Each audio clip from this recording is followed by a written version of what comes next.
وشفيعنا ومولانا محمد صلى الله عليه وعلى آله وأصحابه وبارك وسلم فأعوذ بالله من الشيطان الرجيم بسم الله الرحمن الرحيم मुअज़्ज़ज़ हज़रात उलमा-ए किराम फुज़ला व मुरब्बियान इज़ाम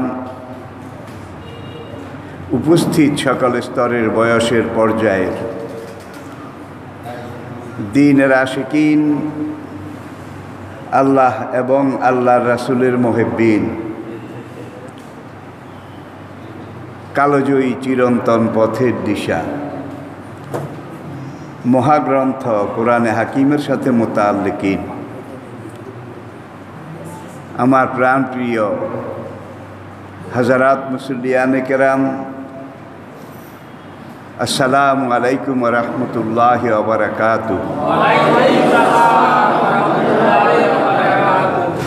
শুরুতে আমি মহান রব্বুল আলামিনের মহান মালিকের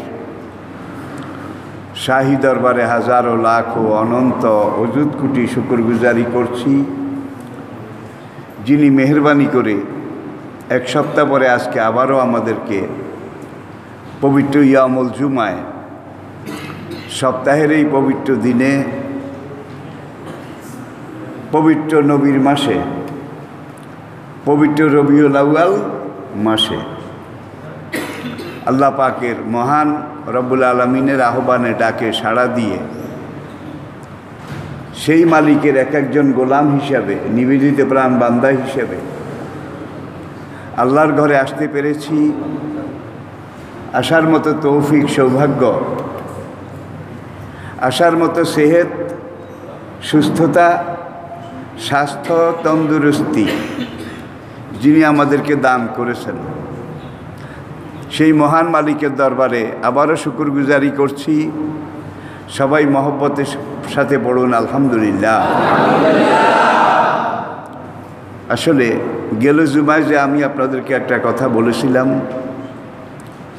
যে একটা দেশে, একটা গ্রামে আগুন লাগাবার জন্যে একটা ছোট্ট বাচ্চা আর একটা ম্যাচের কাঠি, এটা হলেই লাগানো যায়, এটা কোনো ব্যাপার না। কিন্তু এই আগুনটা নিবানো সবচেয়ে কঠিন।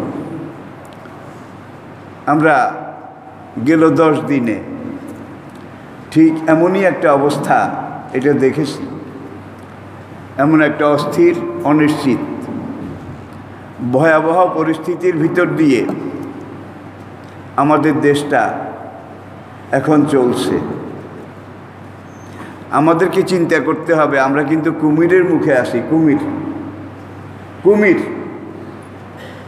এটা যদি আমরা ভুলে যাই তাহলে বিড়াল 2টা মারামারি লেগেছে, ফাঁকতালে বানর পিঠাগুলো খেয়ে ফেলেছে, এমনটা যেন না হয়।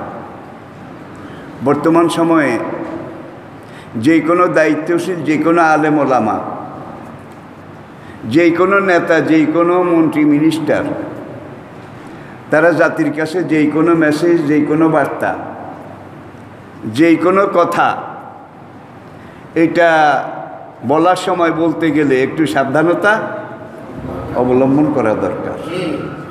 কথাগুলো এমন মাইল্ড হবে, এত শান্ত হবে, এত সুন্দর হবে, যাতে করে এই কথায় কারো অন্তরে আঘাত না লাগে, ঘা না লাগে। ফাবিমা রাহমাতিন মিনাল্লাহি লিনতা লাহুম, দেখেন আল্লাহ পাক কি বলছেন, হে নবী, আমি আল্লাহর সবচেয়ে বড় রহমত আপনার উপরে। কি?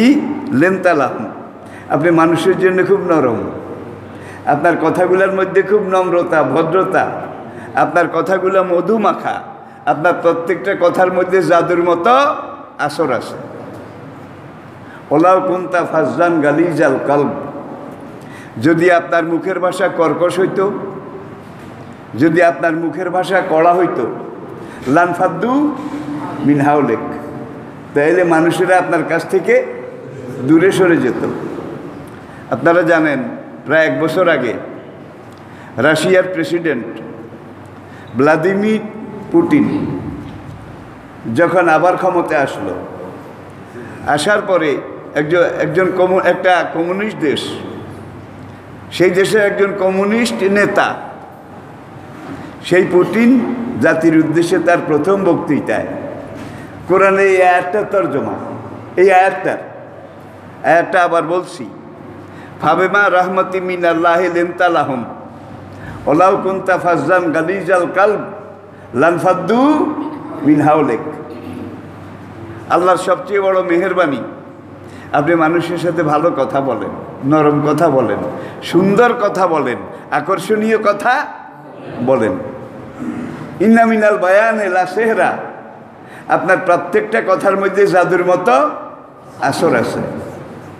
ওলাউ কুনতা ফাজ্জান গালিজাল কালব, আপনার কথা যদি কর্কশ হতো, আপনার কথা যদি কড়া হতো, আপনার কথা যদি এত কোমল নরম না হতো, আপনি যদি কর্কশ ভাষী হতেন, লানফাদ্দু মিন হাওলিক, তাইলে জনগণ আপনার থেকে দূরে সরে যেত।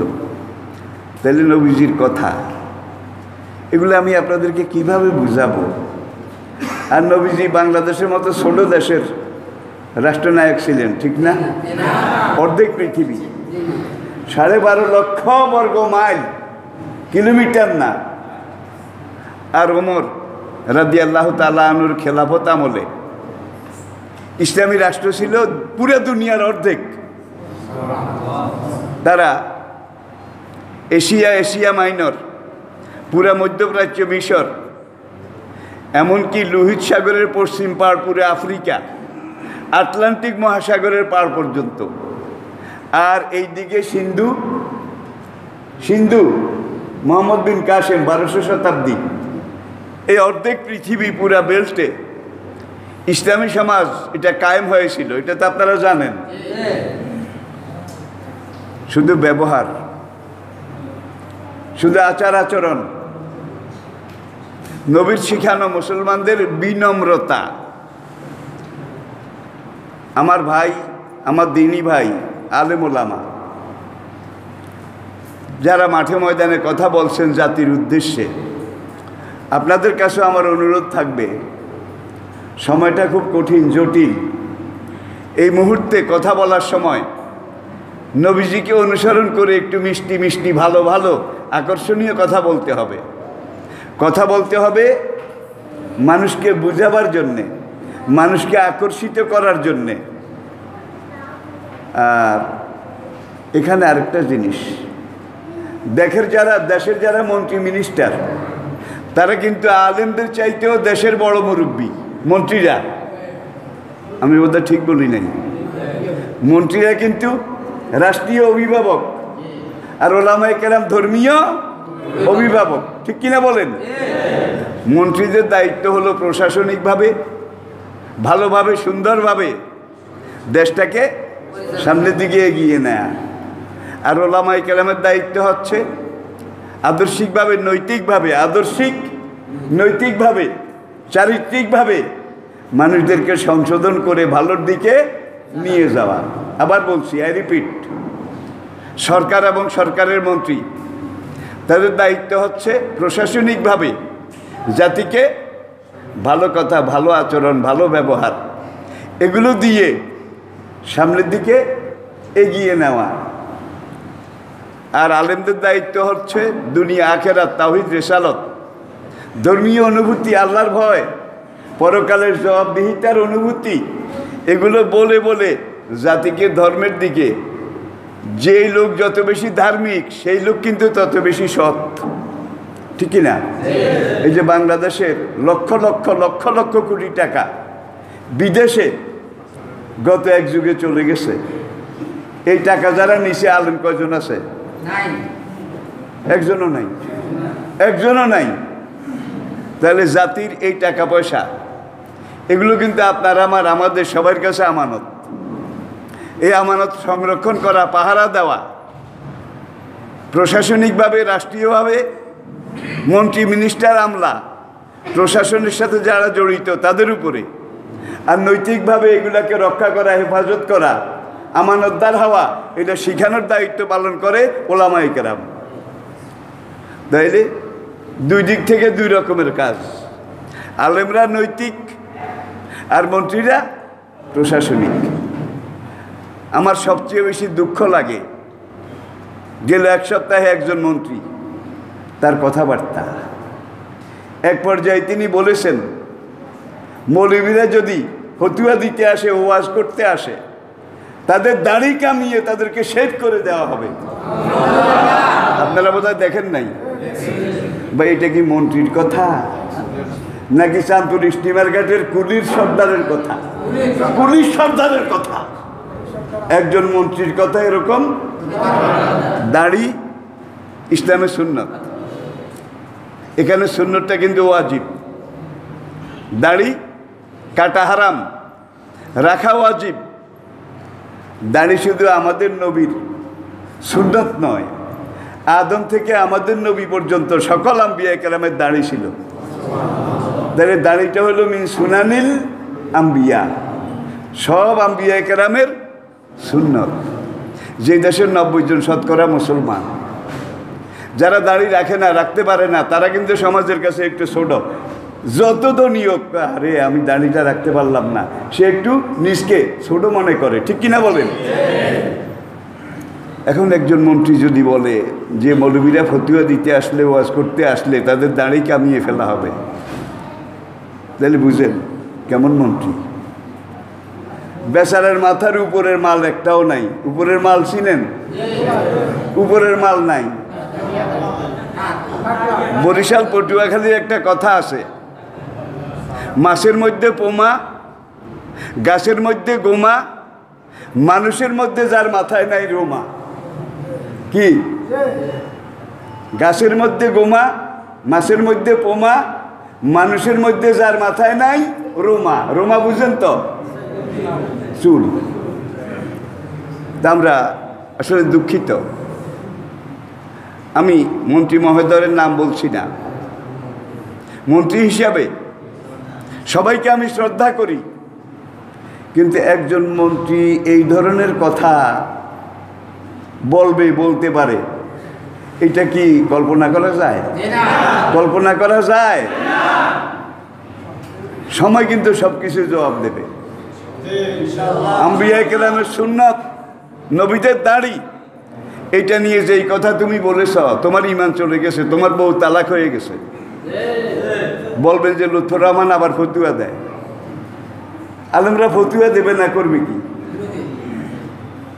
ইয়াসআলুনাকা আনিল কালালা, হে নবী, মানুষেরা আপনাকে জিজ্ঞাসা করে এমন ব্যক্তি সম্পর্কে যে ব্যক্তি মারা গেছে কিন্তু তার সম্পদ ভাগ করে নেওয়ার মতো কোনো ওয়ারিশ নাই, একজনও নাই। এমন ব্যক্তি সম্পর্কে লোকেরা আপনাকে জিজ্ঞাসা করে, কুলিল্লাহু ইফতিকুম, কুলিল্লাহু ইফতিকুম, আপনি জবাবে বলুন আমি আল্লাহ তোমাদেরকে ফতুয়া দিচ্ছি ফিল কালালা, এই উত্তরাধিকারবিহীন ব্যক্তি সম্পর্কে। তাহলে আল্লাহ নিজে বলছেন আমি ফতুয়া দিচ্ছি। নবী ফতুয়া দেন নাই, খোলাফায়ে রাশিদিন দেন নাই, সাহাবায়ে কেরাম দেন নাই। এখন আলেমরা ফতুয়া দিলে তাদের দাড়ি কামিয়ে ফেলা হবে। আমি কারো মনে কষ্ট দেওয়ার জন্য কথা বলছি না, দায়িত্বানুভূতি, দায়িত্ববোধ। আলেমরা আলেমানা কথা বলবে, মন্ত্রীরা মন্ত্রীর মতো কথা বলবে, ঠিক কিনা বলেন? আমি অনুরোধ করি এই ধরনের কোনো বাড়াবাড়ি আমরা যেন আমাদের আচরণে, আচারে, কথাবার্তায় কেউ না করি। আল্লাহ কুল্লুকুম রাইন ও কুল্লুকুম মাসউলুন আন রাইয়াতিহি। সাবধান, জেনে রাখো, মনে রাখো, তোমরা প্রত্যেকে নিজ নিজ জায়গায় এক একজন জিম্মাদার, কেয়ারটেকার, দায়িত্বশীল। অকুল্লুকুম মাসউলুন আন রাইয়াতিহি, হাসরের দিন তোমাদেরকে জিজ্ঞাসা করা হবে তোমাদের নিজ নিজ দায়িত্ব সম্পর্কে। ভাই আমি একজন তালুল এলেম, আমার দিনই ব্যাপারে কিছু দায়িত্ব আছে। হক কথা বলা, হক পথে চলা, হকের দিকে ডাকা, এই তো আলেমদের কাজ। মন্ত্রী মিনিস্টারদের কাজ কিন্তু অনেক বড়, অনেক বেশি, অনেক বেশি। সুতরাং যে যেই মাপের, যে যেই দায়িত্বের কথা বলার সময় এটা খেয়াল করে, এটা মনে রেখে কথা বললে আমাদের দায়িত্বশীল মন্ত্রীবর্গ তাদের জন্য ভালো হবে। কুমিল্লার ঘটনা ঘটেছে, কোনো মন্ত্রী তখনই বলে ফেলেছে জামাত শিবিরের কাজ, বলে নাই বোধ হয়, বলে নাই বোধ হয়। এখন যে বেলা ধরা পড়ছে, এই বেলা 14 গোষ্ঠী জামাত কি জিনিস, শিবির কি জিনিস, তবে আধা পাগল অ্যাবনর্মাল। এখন আধা পাগল অ্যাবনর্মাল একটা মানুষকে দিয়ে আবার সে গাঁজা খায়, ইয়াবা খায়, ফেন্সিডিল খায়। এখন এই অ্যাবনর্মাল, অস্বাভাবিক, যার খাওয়ারও ঠিক নাই, চলারও ঠিক নাই, বলারও ঠিক নাই, কথারও ঠিক নাই, ববগুরের মতো মায়ও কইছে পাগল, ভাইয়াও কইছে পাগল, তার এলাকার মানুষেরাও কইছে পাগল। এখন পাগল সে মসজিদ থেকে কোরআন শরীফ এনে রাস্তায় ফেলে দেওয়ার কথা বা পুকুরে ফেলে দেওয়ার কথা, সে মন্দিরে নিয়ে রাখলো কেন? তাহলে পাগলের নিশ্চয়ই কেউ কিছু টাকা দিছে আর কইছে ধর তোরে এটা দিলাম তুই এই মাল খাওয়ার জন্য। মাল বুঝেন তো, পাগলে কিন্তু মাল চিনে, এই মাল খাওয়ার জন্য তোরে এটা দিলাম, তুই এই কোরআন শরীফটা ওই হনুমান দেবতার মন্দিরে গিয়ে হনুমান দেবতার পায়ের উপরে রেখে আয়। এটা হইতে পারে নাকি পারে না? পারে নাকি পারে না? এখন আপনি ঘটনা ঘটলেই বিচারের আগে যদি রায় দিয়ে দেন অমুকে করেছে, তাহলে সেখানে আর ন্যায় বিচার হওয়ার, সমাধান করার কোনো পথ থাকে না। এই কথা আদম আলী, কদম আলী, কোবাদ আলী তারা বললে চলে। কোনো মন্ত্রী, কোনো দায়িত্বশীল যদি এরকম কথা বলে, সেই দেশে কিন্তু ন্যায় বিচার এটা প্রতিষ্ঠিত হওয়া সবচেয়ে কঠিন। আসলে আমি নিজেও খুব ক্লান্ত, আপনারা বুঝতে পারছেন। আমি 1.5 ঘন্টার একটা বিদেশি আন্তর্জাতিক লাইভ শেষ করে এখন জুমায় আসছি। খুব কষ্ট করে আমি কথা বলছি, দিনের এই কথাগুলো। আর যেই কথাগুলো আমি বলি আলহামদুলিল্লাহ এলেম কালাম নাই, কিন্তু আমার প্রত্যেকটা কথা আমি কোরআনের সাথে মিলিয়ে কোনো মন্ত্রী সাহেবকে হিট করার জন্যে, কি মনে কষ্ট দেওয়ার জন্য আমি কথাটা বলিনি। তাহলে একটা উদাহরণ নেন, মুসা আলাইহিস সালামের কথা তো আপনারা জানেন, তার ছোট ভাই হারুন আলাইহিস সালামের কথা আপনারা জানেন। মুসা আলাইহিস সালাম কোহে দূরে গেছেন, গিয়ে বললেন ওয়াজআলনি ওয়াজিরাম মিন আহলি হারুনা আখি। আয় আল্লাহ, আমার কথা বলতে একটু অসুবিধা হয়। মুসা বলেন, কে বলেন? ছোট্টকালে যখন আমি ফেরাউনের ঘরে, ফেরাউন তার বেগম আসিয়া আমাকে সিন্ধুক থেকে, নদীর পাড় থেকে উদ্ধার করে লালন পালন করে যখন একটু বড় করেছিল, আমি একটু বুঝের হয়েছিলাম। তখন মুসা আলাইহিস সালাম একদিন ফেরাউনের গালে, ফেরাউনের দাড়ি ছিল, দাড়ি ধরে বাম হাতে ঠাস করে গালে একটা থাপ্পড় মেরে দিয়েছে। ফেরাউন আটকে উঠল, চমক ভাঙল যে 3 বছরের বাচ্চার থাপ্পড় এত জোর হওয়ার কথা না। আর থাপ্পড়ে আমি যে অনুভব, যে ফিলিংস, এটা 3 বছরের বাচ্চার থাপ্পড় হইতে পারে না। এটার মধ্যে আরো কিছু আছে, আরো কিছু হাকিকত আছে নিশ্চয়ই। এটা আমার তাওরাত, জবুর, ইনজিলের গণকেরা, হুজুরেরা গণনা করে বলেছে বনি ইসরায়েল জাতিতে একটা সন্তান জন্মগ্রহণ করবে এবং সেই সন্তানটার হাতে ফেরাউনের রাজত্ব, শুধু রাজত্ব যাবে না, বংশসহ ধ্বংস হবে। বোধহয় এটাই সেইটা। বিবি আসিয়াকে বলে দাও বাইর করো, ছুরি বাইর করো। আসিয়া বলে লেমাজা, কেন? ছুরি দিয়ে কি হবে? এইটারে এখনই জবাই করব। আসিয়া বলেন কেন? এইটা আমার দুশ্মন হবে। যে থাপ্পড় দিছে আমি খেয়েছি, আমি বুঝি তার থাপ্পড়ের অ্যাকশন, ভয়াবহতা কত কঠিন, এটাকে জবাই করে ফেলতে হবে।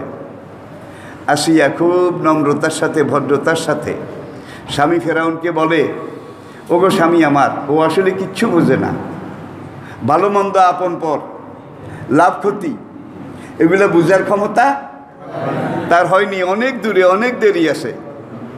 ফেরাউন কয় কেমনি বুঝলা? আচ্ছা তাহলে একটা পরীক্ষা করা হোক। তার সামনে একটা জ্বলন্ত আগুনের কয়লা, যেটা একবারে লাল টকটকে কয়লা, আর আরেক পাশে একটা সোনার চাকা। এই দুইটা জিনিস এনে রাখা হোক। যদি সে আগুন বাদ দিয়ে সোনাটা ধরে তাইলে বুঝতে হবে সে ভালো মন্দ, আর যদি সোনা বাদ দিয়ে আগুনটা ধরে তাইলে বুঝতে হবে ভালো মন্দ, লাভ ক্ষতি কিছুই বুঝে না। বিবি আসিয়ার এই কথায় ফেরাউনের টনক নড়ল, চমক ভাঙল। ফেরাউন বলল তাই করা হোক। কথা মতো ওই 2টা পিরিচ, 2টা প্লেট তস্তুরি, এটার মধ্যে মুসা আলাইহিস সালামের সামনে শিশু মুসা, এক পাশে তস্তুরিতে একটা টকটকে লাল সোনার চাকা, আরেক পাশে টকটকে লাল জ্বলন্ত একটা আগুনের আঙ্গার, এই 2টা রাখলো। শিশু মুসা আলাইহিস সালাম সোনার চাকের দিকে হাত দিতেছিলেন, জিবরাইল এসে হাত টেনে আগুনের দিকে দিছে। আল্লাহু আকবার। সোনার চাকাটা একটু চকচকে বেশি, মুসা সেই দিকে হাত দিছিলেন। জিবরাইল এসে শিশু মুসার হাতটা টেনে আগুনের উপরে দিছে। আগুনের কয়লা খপ করে ধরে আগ করে মুখের মধ্যে মুখে দিছে, মনে করছে কোনো খাদ্য। বিবি আসিয়া তাড়াতাড়ি তার মুখ থেকে এটা বাইর করে দিয়ে ওই পানিটা নিয়ে এগুলো দিয়ে একটু ধুয়ে টুয়ে কয় স্বামী দেখলেন তো? মুসা যদি সেই দিন সোনার চাক ঠিকই মুখে দিত তাইলে কিন্তু ফেরাউনের কাছে ধরা খেত, ঠিক কিনা বলেন? তাহলে নবীরা কার ইঙ্গিতে চলে, কার ইশারায় চলে, কার নির্দেশে বলে? নবীদের প্রত্যেকটা কথা, কাজ, আচার আচরণ আল্লাহ কর্তৃক নির্বাচিত এবং নির্ধারিত। জিহ্বা পড়ে গেছিল। এখান থেকে মুসা আলাইহিস সালাম একটু তোতলা, 1 2 কথার মধ্যে একটু জড়তা, অস্পষ্টতা। রব্বি ইশরাহ লি সদরি ওয়া ইয়াসসির লি, আল্লাহ তুমি আমার জন্য আমার কাজগুলো সহজ করে দাও। অহলুল উকদাতাম মিন লিসানি, আমার জিহ্বার মধ্যে যে একটা আগুনের পোড়ার ক্ষত আছে, আমি যে স্পষ্ট করে কথা বলতে পারি না, এটা তুমি দূর করে দাও। শিশুকালের পোড়ার দাগ সারা জীবনেও কিন্তু যায় না, দূর হয় না। মুসার এইটা থেকেই গেল। তুর পাহাড়ে আল্লাহ যখন মুসা আলাইহিস সালামকে ডেকে তাওরাত কিতাব দিলেন, ইব্রানি ভাষায় তাওরাত কিতাব লেখা ছিল, হিব্রু ভাষায়, ইব্রানি ভাষায়। তাফসীরে লেখে জমরুদ কাঠের কাষ্ঠফলক, তক্তা, জমরুদ কাঠের তক্তির মধ্যে এই তৌরিত কিতাব আল্লাহ রাব্বুল আলামিন লেখে জিবরাইলের দ্বারা তুরে একবারে 70 উটের বোঝা ছিল। এই কাঠগুলো যেগুলোতে তাওরাত লেখা ছিল, হিব্রু ভাষার তাওরাত, 70 উটের বোঝা ছিল, একবারে দিছে। আর আমাদের নবীকে পবিত্র কোরআন আল্লাহ একবারে দিছে 23 বছরে। কারণ কি? সানুলকি আলাইকা কাওলান, হে নবী, ওহির আগে প্রথম শুরু, পূর্বাভাস। আল্লাহ বলে আপনার উপরে আমি এমন এক বাণী লহে মাহফুজ থেকে নাজিল করব যেটা দুনিয়ার সব কিছুর চাইতে ভারী। নবী যুদ্ধে যাচ্ছেন, উটের পিঠে আছেন, জিবরাইল এসে সিগন্যাল দিল। বুখারী, কাইফা কানা বাদুল ওহী ইলা রাসূলিল্লাহ সাল্লাল্লাহু আলাইহি ওয়াসাল্লাম, জিবরাইল এসে সিগন্যাল দিল। কা সিলসিলাতিল জারসে, লোহার শিকল একটার সাথে একটা এইভাবে লাগাইলে ঝনঝন যে একটা আওয়াজ হয়, জিবরাইল ওহী নিয়ে আসার আগে এই ঝনঝন আওয়াজ হইত। নবীজি বুঝে যেতেন যে জিবরাইল ওহী নিয়ে আসতেছে। তাড়াতাড়ি ঘোড়ার পিঠ, উটের পিঠ থেকে নেমে পাশে একটা পাহাড়ের ডালে নবীজি একটা চাদর মোড় দিয়ে শুয়ে যেতেন। এই শোয়া অবস্থায় কয়েকটা আয়াত জিবরাইল নাজিল করে চলে যেতেন। কিছুক্ষণ পরে হুজুর উঠতেন শোয়া থেকে, আর হুজুরের কাছে একবার যখন জিবরাইল তেলাওয়াত করে নাজিল করে চলে গেছে, হুজুরের কিন্তু সঙ্গে সঙ্গে মুখস্থ হয়ে গেছে। বলবেন যে হুজুরের তো হইছে, আমাদের তো হয় না। হয়, এখনো চেষ্টা করলে হয়। ওআইসির হিসাব অনুযায়ী বর্তমান পৃথিবীতে 4,34,00,000, রিপিট 4,34,00,000 আন্তর্জাতিক মানের হাফেজে কোরআন জীবিত আছে। 4,34,00,000 আন্তর্জাতিক মানের। আন্তর্জাতিক মানের কথাটা এই জন্য বলেছি, যারা আন্তর্জাতিক হেফজুল কোরআন প্রতিযোগিতায় দাঁড়িয়ে বিসমিল্লাহির রহমানির রহিম থেকে শুরু করে মিনাল জিন্নাতে অনাসি এক দাঁড়ানোতে 30 পারা কোরআন তেলাওয়াত করে শেষ করে, একবার একটা লোকমাও লাগে না। আমাদের হামেশা হুজুরদের কিন্তু লোকমা লাগে, ঠিক কিনা? লোকমা যাদের লাগে তারা কিন্তু এই 4 কোটির মধ্যে নাই। লোকমা যাদের লাগে, আন্তর্জাতিক মানের হাফেজ যারা নয়, তাদেরকে এই 4,34,00,000 মধ্যে ধরা হয় নাই। তাহলে কত কোটি আছে? আচ্ছা, কোরআনের আগের আসমানি কিতাব ইনজিল ঈসা আলাইহিস সালামের উপরে সুরিয়ানি ভাষায়, সুরিয়ানি ইনজিলের ভাষা। ইনজিল কিতাবের হাফেজ সাহেব কয়জন আছে? থাকলে কম, কিতাবে নাই।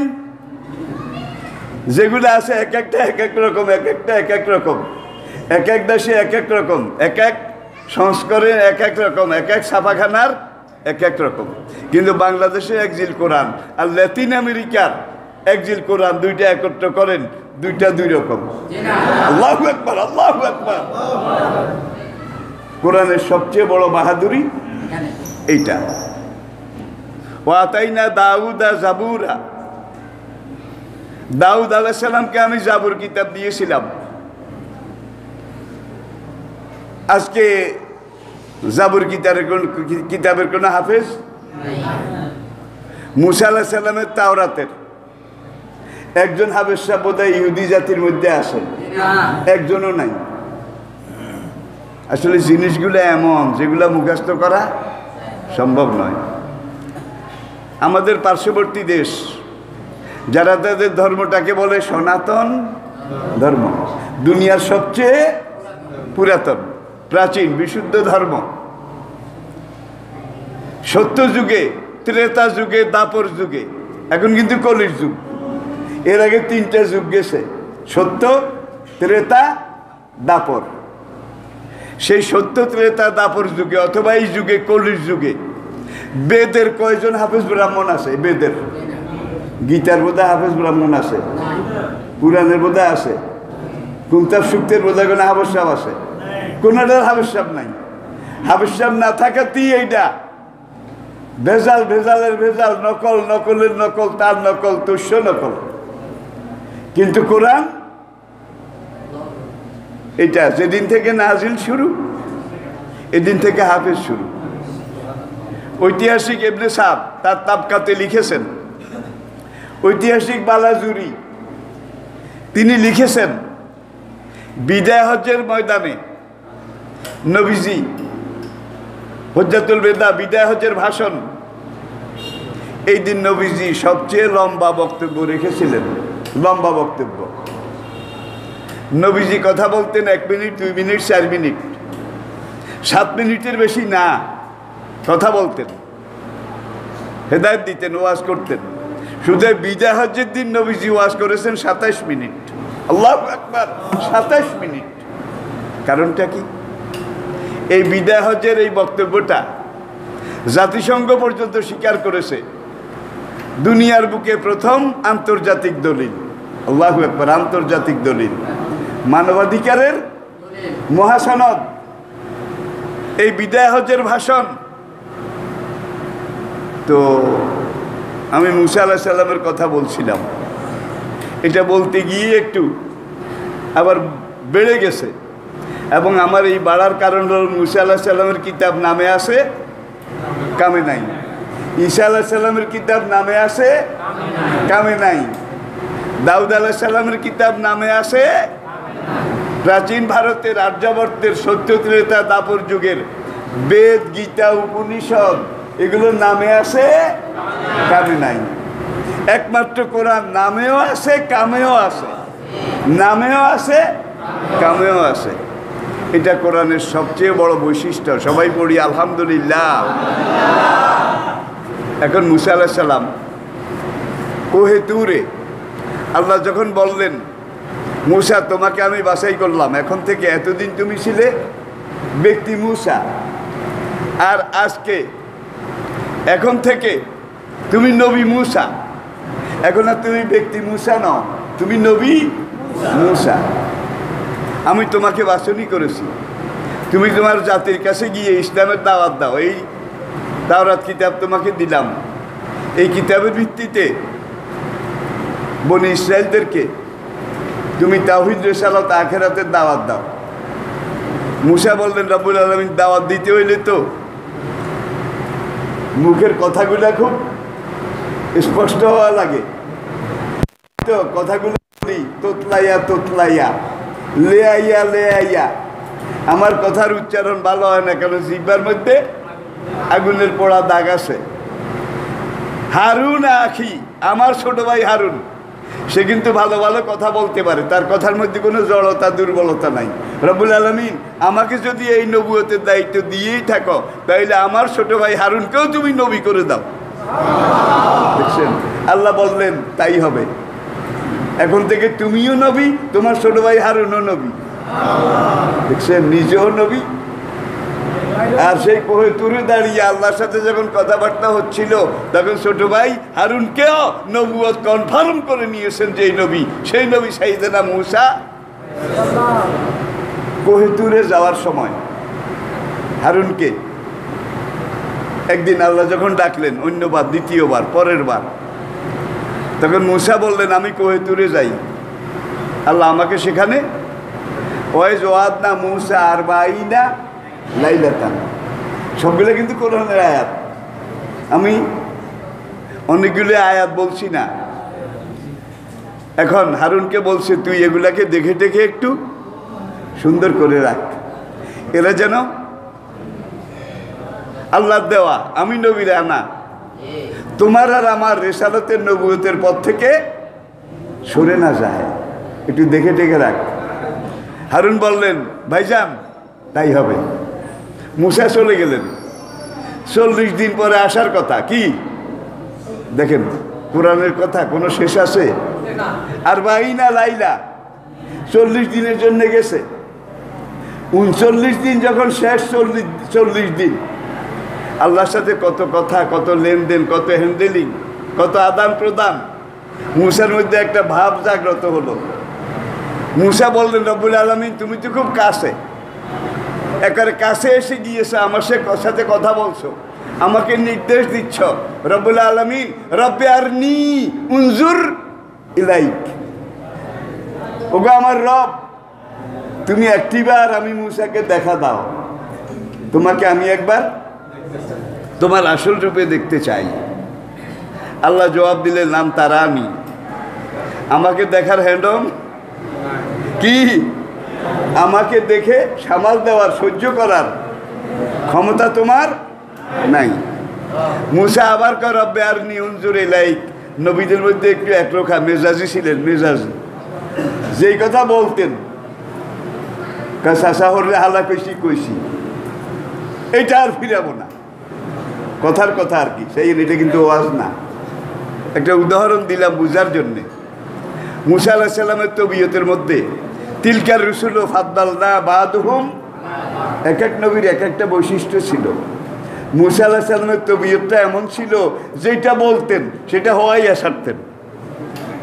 এখন আল্লাহ কালাম তারা নিয়া মুসা, তুমি আমাকে দেখে সামলাইতে পারবে না। রব্বুল আলামিন মনে বুঝাইতে পারিলে একটু দেখা দাও। আল্লাহকে না পারবা না, কেনা একটু একটু মনে 3 বার। তিনবার যখন কয় দেখা দাও, ফালাম্মা তাজাল্লা রাব্বুহু আলাল জাবালে দাক্কাউ ওয়া খাররা মূসা সাইকা। আল্লাহু আকবার। আল্লাহ পাক তার নূরে তাজাল্লির অনন্ত অনন্ত কোটি কোটি ভাগের এক ভাগ কোহে তুরে নাজিল করলেন। নাজিল করার আগে বললেন, মূসা অরিজিনাল আমি আল্লাহকে দেখার আগে আমার যে জ্যোতি, আমার যে নূর, এই নূরের অনন্ত কোটি ভাগের এক ভাগ আমি তোমার অনুরোধ ক্রমে কোটি কোটি ভাগের এক ভাগ আমি খোদার নূরের তাজাল্লি এটা তুর পাহাড়ে আমি নাজিল করলাম, তুমি এইটার দিকে আগে তাকাও। এরপর আল্লাহকে ভাইলেস তাকাররা মাকা নাকা, এই কোটি কোটি ভাগের এক ভাগ আমি আল্লাহর নূরে তাজাল্লি দেখে তুমি যদি নর্মাল থাকো, নর্মাল না হও, স্বাভাবিক থাকো, অস্বাভাবিক না হও, ভাষা তারানি সবগুলো করে নেয়, তাহলে আমি আল্লাহ সশরীরে সমূর্তিতে তোমার আরজ, তোমার অনুরোধ মতো তোমার সামনে দেখা দেব। মূসাকে হ হ হ রাব্বুল আলামিন ঠিক আছে, অন টেস্ট দাও, তোমার নূরের তাজাল্লি দাও, আগে এইটা চাইয়া লই, এটা দেখে যদি আমি ঠিক থাকতে পারি তাহলে তো তুমি অরিজিনালি আমার সাথে দেখা করবে। আল্লাহ বললেন হ্যাঁ। ফালাম্মা তাজাল্লা রাব্বুহু আলাল জাবাল, আল্লাহ ওই কোহে তুরের উপরে আল্লাহ পাকের খোদাই জ্যোতি, আল্লাহর নূর কোটি কোটি অনন্ত কোটি ভাগের এক ভাগ অন টেস্ট যখন নাজিল করলেন, দাক্কাউ ওয়া খাররা মূসা সাইকা, হপ করে এক চিৎকার দিয়ে মূসা বেহুশ হয়ে গেলেন। ভাই এক বেহুশে 40 দিন, পুরো এক চিল্লা, কি এক বেহুশে 40 দিন। 40 দিন পরে ফালাম্মা আফাকা, মূসার যখন চেতনা ফিরে আসলো, জ্ঞান ফিরে আসলো, তখন মূসা বললেন, সুবহানাকা তুবতু ইলাইকা, মহিয়ান গরিয়ান তুমি, পুত পবিত্র তুমি, আমি তোমার কাছে তওবা করি, আমার এই দেহ এই চোখ নিয়ে দ্বিতীয়বার তোমাকে দেখার কোনো অনুরোধ আমি জীবনে করব না। মূসা আলাইহিস সালাম তাওরাত নিয়ে ফিরে আসলেন। 40 দিনের জায়গায় কত গেছে? 80 দিন। বনি ইসরায়েলের মধ্যে, বনি ইসরায়েলের এক মুনাফিক নাম ছিল সামেরি, কোরআনে আল্লাহ তার নামও উল্লেখ করেছেন, আমা খাতাবুকা ইয়া সামেরি। সে ছিল একজন স্বর্ণকার। সে স্বর্ণ জমা করে, বনি ইসরায়েলের এই স্বর্ণ মিশর থেকে আসার সময় যার যা ছিল সঙ্গে করে এনেছিল, এগুলাকে একত্রিত করে একটা স্বর্ণের গরুর বাছুর, কোরআন যেটাকে বলেছে ইন্নাকুম যালামতুম আনফুসাকুম বিত্তিখাযিকুমুল ইজলা, ইজলা হলো গরুর দেয়া, এই গরুর বাছুর। এখন গরুর বাছুর এইটা সামেরি বানাইছে, বানাইয়া টানাইয়া এখন কয়, তোর মূসাও মিথ্যা, হারুনও মিথ্যা। মূসা যে 40 দিনের জন্য গেছে, 80 দিন পার হয়ে গেছে, মূসার কোনো খবর নাই, মূসা পলাইছে। দেখছেন কারবার, মূসা পলাইছে, মূসা আর আসবে না। এখন আমি তোদের নেতা, তোদেরকে আমি যা বলি তোরা তা কর। হারুন মূসার খলিফা, প্রতিনিধি হিসাবে, সেকেন্ড প্রফেট হিসাবে প্রতিবাদ করলেন, বাধা দিলেন। কিন্তু বনি ইসরায়েলরা কয়, তুমি যে খোদা এটার প্রমাণ দাও। সামেরি তার পকেট থেকে 4টা বালু, 1 ফুট বালু, এটা পকেট থেকে বের করে ওই গরুর বাছুর এটার এই মুখের ফাঁক করে ভিতরের দিকে মারলো। মারার সঙ্গে সঙ্গে গরুর বাছুর বা বা বা চিৎকার শুরু করলো। ভাই সোনার তৈরি গরুর বাছুর মানে মূর্তি, এটা আম্বা আম্বা এটা করবে, এটা কি কল্পনা করা যায়? যখন গরুর বাছুর এটা আম্বা আম্বা করে চিৎকার শুরু করলো, তখন সামেরিকে এইটা তো আসল খোদা, দেখছ হাম্বা হাম্বা করে কিভাবে তোদেরকে আশীর্বাদ করে। তোরা যদি ভালো চাস, বাঁচতে চাস, তাহলে মূসা আর হারুন আলাইহিস সালামকে বাদ দে, তোদের খোদা হইলে এইটা। তোরা এখন মূসা আর হারুনের সেই খোদাকে বাদ দিয়ে এই গরুর বাছুর এইটারে পূজা কর, এইটারে সেজদা কর। সব গরুর বাছুরকে সামনে রেখে আমান্ত আল্লাহ ইজলা, আমরা গরুর বাছুরকে খোদা বলে মানলাম, আল্লাহু আকবার, সিজদায় পড়ে গেছে। হারুন বেচারা অনেক বাধা দিছে, কিন্তু এরা তো মেজরিটি, তিনি আর কুলে উঠতে পারলেন না। যখন মায়ের ধমক টমক দিছে কয় তোর বড় ভাই পলাইছে, তুইও পলাবি, আমরা বুঝি, আমাদেরকে আর ধোকা দেওয়ার চেষ্টা করিস না। বেচারা জানের ভয়ে কিনারে গিয়ে বসে বসে কাঁদে। মুসা আলাইহিস সালাম কোহিনূর থেকে ফিরে আসছে, এসে দেখে যে পুরা বনি ইসরায়েল তারা আল্লাহকে বাদ দিয়ে, তাওহীদ রিসালাত আখিরাত বাদ দিয়ে গরুর বাছুরের সামনে কি গঙ্গায়ও নমো গঙ্গায়ও নমো, জগত্তারিণী মাতো জগত্তারিণী মাতো, সবাই গরুর বাছুরের পূজা এটা করতেছে। মেজাজি নবী হারুনের যায় কই তুই কোথায় আসিলি? কে এখানেই আসিলাম। কয় তুইও তো একজন নবী, তোকে দায়িত্ব দিয়ে গেলাম। ওরা যে এইভাবে সব মুশরিক হয়ে গরুর বাছুরের পূজা করলো, গরুর বাছুরকে সেজদা করলো, তুই কি এটা দেখোস নাই? হারুনে কয় ভাই দেখছি, অনেক বাধা দিছি, অনেক কইছি, কিন্তু শেষমেশ তারা আমাকে হত্যা করবে, মেরে ফেলবে। মারার জন্য যখন আমার দিকে তেড়ে আসছে, তখন জীবন বাঁচানোর জন্য আমি দেখলাম এত মানুষের সাথে, কমপক্ষে 40,000 মানুষ, এত মানুষের সাথে আমি একজনে পারবো না, এই জন্য আমি এই কিনারে এসে বসে রয়েছি। মাথায় ছিল হারুনের বাবড়ি চুল, বাই দচ্ছে চুল, চুল ধরে কিল রে কিল, ঘুষি রে ঘুষি। কে? মুসা আলাইহিস সালাম। ওই যে কইছে রাগী, মেজাজি, সবচেয়ে রাগী নবীদের ইতিহাসে সবচেয়ে রাগী নবী মুসা আলাইহিস সালাম। যখন রাগ করতেন তার গায়ের পশমগুলা তুলা গাছের কাটার মতো দাঁড়িয়ে যেত। কোনো মানুষ কাছে গেলে পশমগুলো আরেকজনের গায়ে ঢুকে যেত। হ্যান্ডম কারে কয়? যখন তিনি রাখতেন তার চোখের দিকে তাকিয়ে দেখার মতো কোনো বীর পুরুষ সেই জমানায় ছিল না। প্রিয় ভাইয়েরা, এইবার হারুন কিল কত খাওয়া যায়, খালি কিলায়, চুল ধরে কিলায়। এখন কিল থেকে বাঁচার জন্য চাড়া দিয়ে কোনো রকম মাথাটারে ছড়াইয়া যখন যাওয়া শুরু করছে, মুসা দোষে এইবার দাঁড়ি, লম্বা লম্বা দাঁড়িয়ে ছিল, এইবার দাঁড়ি ধরে কিলায়। হারুন কান্দে আর কয় ইয়া ইবনা উম্মে, আয়াত কোরআন, আপনি তো আমার মায়ের পেটের আপন ভাই, আমি আপনার ছোট ভাই, লা তাসমেত বিলা আদা, আপনি যদি এইভাবে এখন চুলের মুঠি আর দাঁড়ি ধরে আমাকে কিলান, ওই মুশরিক বনি ইসরায়েল যেগুলো গোমরা হয়ে গেছে ওরা বলবে যে এইবার মৌলবি মৌলবি লাগছে, মৌলবি মৌলবি, লা তাসমেত বিলা আদা, আপনি আমার এইভাবে দাঁড়ি ধরে চুল ধরে এইভাবে কিলায় ইসলাম দুশ্মনদেরকে হাসাইয়েন না। এই আয়াতে আমরা বুঝি কোনো একজন আলেম আরেকজন আলেমকে হ্যারাস করা, কোনো একজন আরেকজন আলেমকে এইভাবে তিক্ততা, এইভাবে সমালোচনা করে কথা বলা, এটা হারাম, ঠিক কিনা? এখন এক মৌলবী আরেক মৌলবীর বিরুদ্ধে আসে না নাই? ভাই আমি আসি, আর আমার মতো হাতে গোনা বোধ হয় কয়েকজন আছে, এছাড়া সবাই কি কে কার পিছনে লাগবে। এটা হলো বর্তমান আলেমদের সবচেয়ে বড় ঘাটতি। আলেম যারা রয়েছেন শুধু বাংলাদেশ নয়, সারা বিশ্বের ওলামায়ে কেরাম, আপনারা ওয়ারাসাতুল আম্বিয়া, আপনাদের কাছে আমি অনুরোধ রাখছি যে আপনারা এক কণ্ঠে কথা বলুন, এক ভাষায় কথা বলুন। তাওহীদ রিসালাত আখিরাত দুইটা নয়, একটা, বিশ্বাস একটা। এমনভাবে আমরা কথা বলি, আপনারা কথা বলেন, যাতে আমাদের কথা শুনে মুসলিম উম্মাহ ভাগ না হয়ে যায়, ছিন্ন বিচ্ছিন্ন হয়ে না যায়, বরং বুনিয়ান ও মারসুস হিসাবে সব একত্র হয়ে যায়। এটা আলেমদের জন্যে দরকার।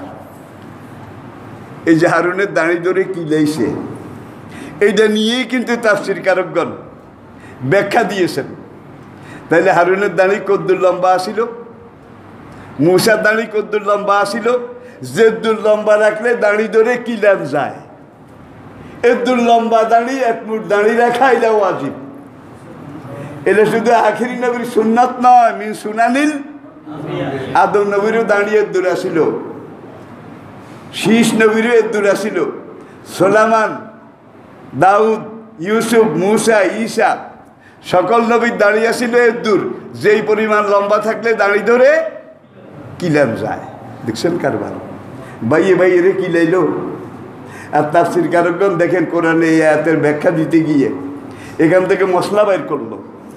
দাড়ি এদ্দুর লম্বা রাখা ওয়াজিব, যেদ্দুর লম্বা রাখলে দাড়ি ধরি কিলান যায়। তাহলে দাড়ি শুধু আখেরি নবীর সুন্নত নয়, দাড়ি মিন সুনানিল আম্বিয়া, আদম থেকে আমাদের নবী পর্যন্ত সকল আম্বিয়া কেরামের সুন্নত।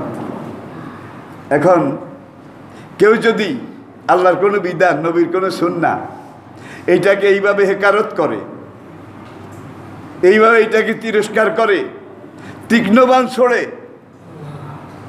তাহলে তালাজ্জুজুল মাসিয়াতে মাসিয়াতুন,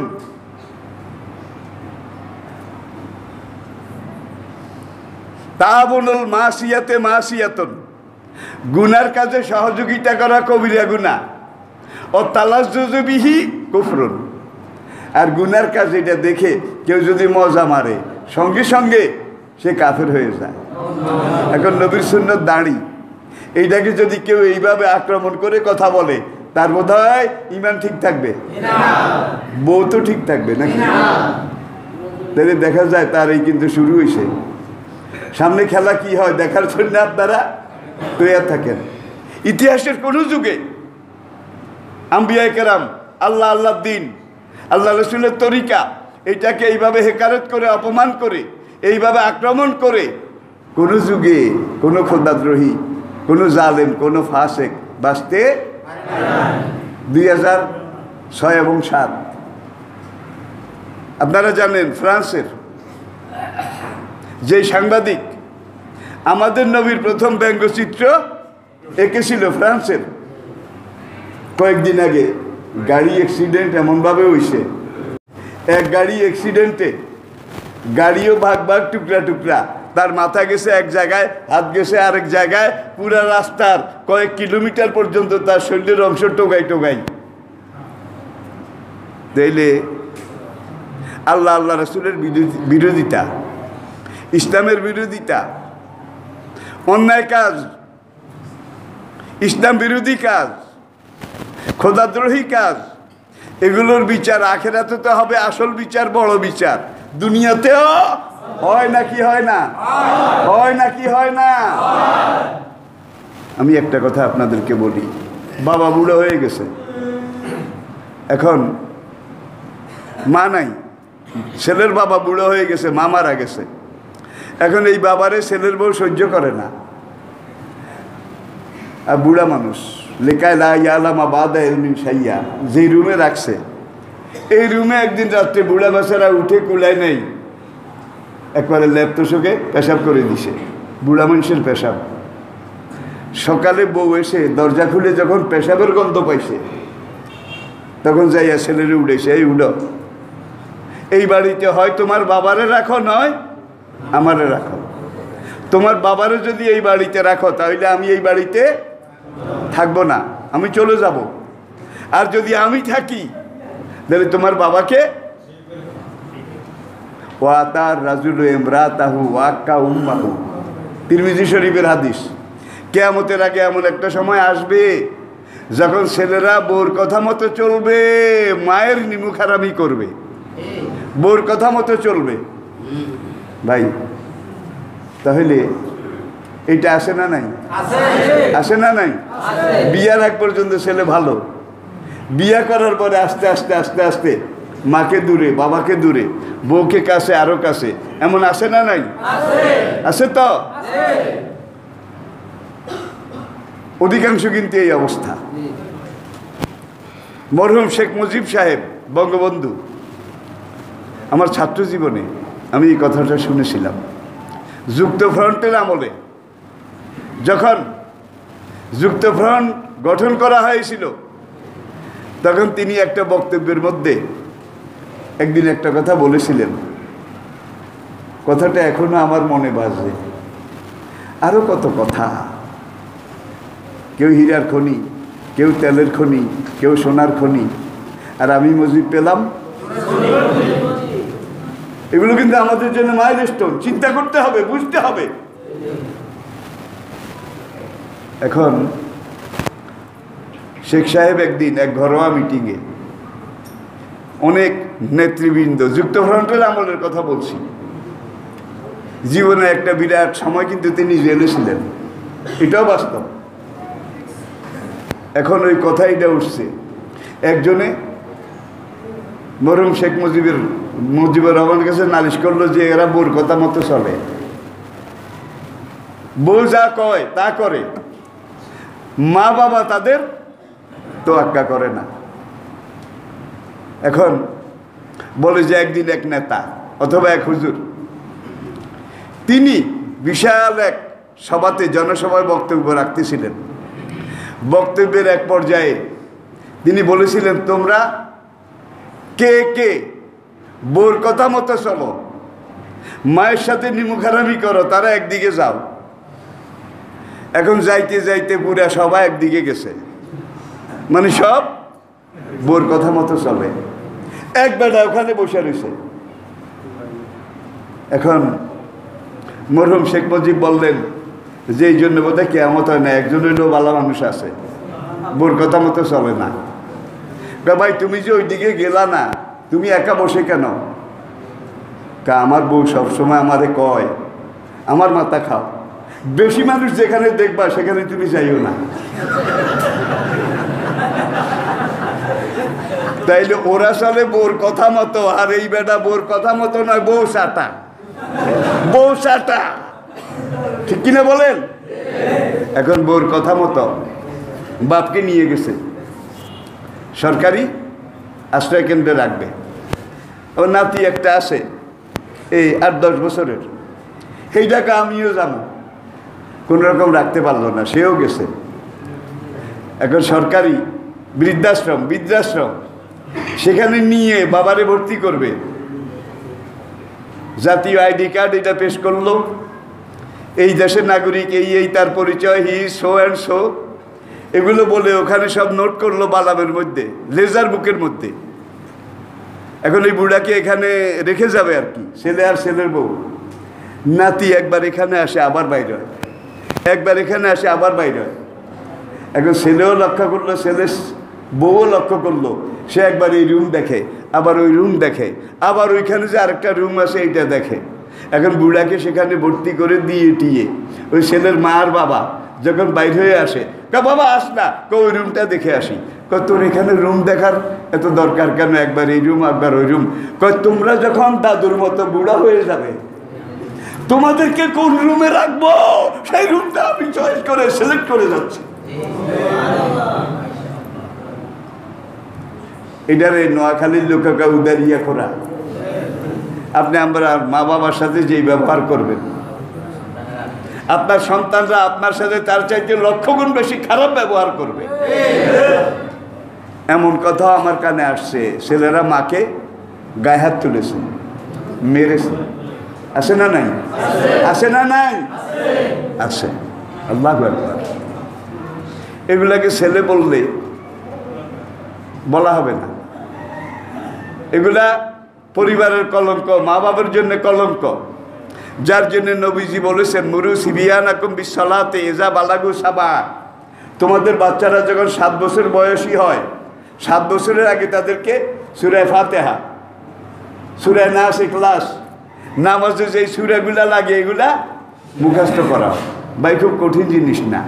মা ইচ্ছা করলে রুটি বানাইতে কি সকালে রুটি বানাইতে বাচ্চারে পাশে বসাইয়া, আমাদের আমলে আমরা দেখছি মা এইভাবে সূরাগুলা শিখাইতো নাকি শিখাইতো না? মা শিখাইতো, বাবাই শিখাইতো, দাদিয়ে শিখাইতো, ঠিক কিনা বলেন? এখন বাপ একদিকে যায়, এখন এখানে কিভাবে যাবে এটা ইসলাম বোধহয় শিখায় নাই। যাওয়ার আগে বিসমিল্লাহ পড়বে, কি হাসবুনাল্লাহ পড়বে। এখন একজনে যায়, ছেলেরে শিখাইছে কি আব্বু টাটা, আব্বু টাটা। আব্বু ওখান থেকে আব্বু বাই বাই, টাটা। কিন্তু ইসলাম শিখাইছে যে তোমাদেরকে আল্লাহর কাছে সাপোর্ট করে গেলাম। আবার তোমরাও বলবে হাসবুনাল্লাহু ওয়া নি'মাল ওয়াকিল, আল্লাহ হাফেজ, আল্লাহ হাফেজ। এখন আল্লাহ হাফেজের জায়গায় টাটা বোধহয় নাই, এটা আল্লাহ হাফেজ বাদ দিয়ে টাটা যারা বাচ্চাদেরকে শিখায়, এই বাচ্চারা তুমি বুড়া হলে তোমার সাথে টাটা টাটা জন্মের মতো দেখাই দেবে। আজ থেকে অন্তত 40 বছর আগে পশ্চিমী দুনিয়ায়, ব্রিটেন, আমেরিকায়, সেই সব জায়গায় দেখেছি বুড়া মা বুড়া বাবা তাদেরকে এনে সরকারি, আমি এটারে কই বুড়া বুড়ির এতিমখানা, বুড়া বুড়ির এখানে এনে রেখে যেত। আমাদের উপমহাদেশে সেই পাকিস্তান আমলেও ছিল না, বাংলাদেশ আমলেও ছিল না, এগুলো দরকার হয় নাই। কারণ মা বাবা বুড়ো হইলে দায়িত্ব কার? সন্তানের, ঠিক কিনা বলেন? এখন তুমি সন্তান যদি মা বাবার সাথে খারাপ ব্যবহার করো, তোমার সন্তান তোমার সাথে এর চেয়ে লক্ষ গুণ বেশি। তুমি মার গায়ে হাত তুলেছ, মাকে একটা থাপ্পড় দিয়েছ, এই থাপ্পড়ের বিনিময়ে তোমার ওরজাত সন্তান তোমাকে বুড়ো হলে লক্ষ লক্ষ বার লাথি মারবে, সে থাপ্পড় দেবে না। Tit for tat, as you sow so will you reap, এটাই যেমন কর্ম। সুতরাং আমরা ইসলামকে বুঝি, আল্লাহকে বুঝার চেষ্টা করি, রাসূলকে বুঝার চেষ্টা করি, কোরআন এটাকে বুঝার চেষ্টা করি, কোরআনকে শিখার চেষ্টা করি। আমাদের বাচ্চাদের পেটে আমরা আগে কোরআন ঢুকাইয়া দিই, আগে কোরআন, আগে যদি কোরআন ঢুকাইয়া দেন, কোরআন শিখান, এই বাচ্চাকে পরে স্কুল কলেজ ভার্সিটি যেখানেই পড়ান, আগে কোরআন ঢুকাইছেন, আল্লাহর কসম এটা বেনামাজি হবে না, এই সন্তান নাস্তিক হবে না, এই সন্তান ঘুষখোর হবে না, সুদখোর হবে না। কারণ কি? আগে কোরআন ঢুকেছেন। কোরআনে একটা বরকত আছে না নাই? আছে না নাই? তাহলে এই কোরআন আবর্জনা দূর করে, জান্নাত এটা কাছে নিয়ে আসে। সুতরাং বাচ্চাদেরকে আগে কোরআন শিখাই, এরপরে আসুন। আমি গেল জুমায় আপনাদেরকে বলেছি, আমাদের আশেপাশে ডাইনে বামে অমুসলিম যারা আছে, সংখ্যালঘু যারা আছে, তারা আমাদের ভাই, প্রতিবেশী, আপনজন, আমাদের বন্ধু। আমরা যেন তাদেরকে আর চোখে না দেখি। এটাতে রাজি আছেন সবাই? রাজি আছেন? আসেন। আরে ভাই, এখানে আপনি একটা রাইট লাগাইয়া দিয়া, এখানে 2 কোটি অমুসলিম আছে, ওই সনাতন ধর্মাবলম্বী, খ্রিস্টান আছে 2 লাখের কাছাকাছি, ইহুদি আছে 100 নাই, তারও কম, বৌদ্ধ আছে লাখের কিছু বেশি। তাহলে তারা অমুসলিম, তারা সংখ্যালঘু। লে নফসিকা আলাইকা হাক্কুন, তোমার নফসের একটা হক তোমার উপরে আছে। বলে জাওজাতিকা আলাইকা হাক্কুন, তোমার বিবির একটা হক তোমার উপরে আছে। বলে আওলাদিকা আলাইকা হাক্কুন, তোমার ছেলেমেয়ের একটা হক তোমার উপরে আছে। বলে জিরানিকা আলাইকা হাক্কুন, তোমার আশপাশে পাড়া প্রতিবেশী তাদের একটা হক তোমার উপরে আছে। এখন জিরানিকা, তোমার পাড়া প্রতিবেশী, তাদের একটা হক তোমার উপরে আছে। নবী এটা বলেন নাই পাড়া প্রতিবেশী মুসলমান যারা, তাদের উপরে তোমার হক আছে, এটা বলেন নাই পাড়া প্রতিবেশী, চাই মুসলমান হোক চাই। এরপরে ইসলাম বলেছে, আপনার টাকা পয়সা হয়েছে, অনেক টাকা, আপনি একটা বিল্ডিং করবেন, আপনার জায়গায় আপনি বিল্ডিং করবেন, আপনার হক আছে, আপনার অধিকার আছে। কিন্তু এই বিল্ডিংটা করার সময় আপনি বিল্ডিংয়ের এই যে স্থাপত্য আর বিল্ডিংয়ের দেওয়াল এত উঁচা করতে পারবেন না, যে দূর উঁচা করলে আপনার পাশে একজন প্রতিবেশী, তার বাড়িতে আলো বাতাস, কি সাংঘাতিক চিকন কথা, কিন্তু আপনার পাশের বাড়িওয়ালার আলোও কমে যায়, বাতাসও কমে যায়। আপনি বাড়ি করেন, আপনি বিল্ডিং করেন, কিন্তু আপনি এমন কিছু করতে পারবেন না যাতে করে আপনার প্রতিবেশীর আলো বাতাস। দেখছেন কারবার? কাজী আবু ইউসুফ কিতাবুল খেরাজের মধ্যে লিখেছেন যে ইসলাম, আপনি একটা দোতলা বিল্ডিং করবেন, আপনার পয়সা আছে, আপনি করেন, কিন্তু আপনি প্রতিবেশী পাশে আছে, এমন দোতলা বিল্ডিং করতে পারবেন না যে বিল্ডিংয়ের দোতলায় উঠলে প্রতিবেশীর বউকে জানালা দিয়ে দেখা যাবে। দেখছেন? এটার নাম ইসলাম, এটার নাম ইসলামী সমাজ। শুধু আপনিও বাঁচেন, আপনার প্রতিবেশীরাও বাঁচুক, অধিকার সবাই সমান। ফাতে কুল্লা জি হাক্কিন হাক্কুহা। আল্লাহ আমাদেরকে এই ফিলিংস, এই অনুভূতি, আমি আবারও বলছি শেষবারের মতো, আমাদের যেখানে যারা অমুসলিম আছে, তারা আদম আর হাওয়ার সন্তান হিসেবে আমাদের ভাই। মুসলমান আমাদের দ্বীনি ভাই, কি মুসলমান আমাদের দিনী ভাই।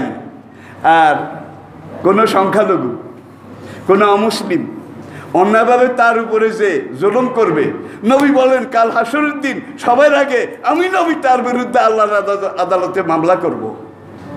কোনো অমুসলিমের গায়ে যে হাত দেবে,